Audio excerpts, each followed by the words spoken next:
Welcome back to another technical deep dive here in the debug zone.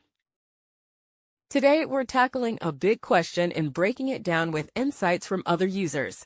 Hopefully, this clears up some misconceptions and helps you get the answer you need. So buckle up, stay a little curious, and let's jump right in.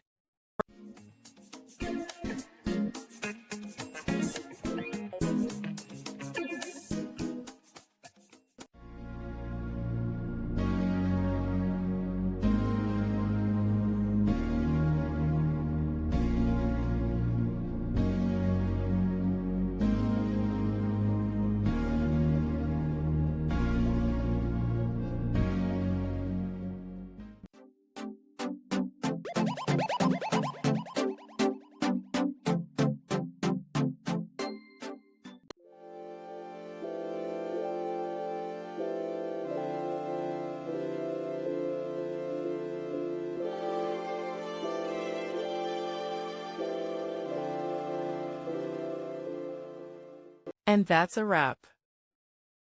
I hope you found the answer you were looking for. If you did, take a second to hit that subscribe button. It really helps out.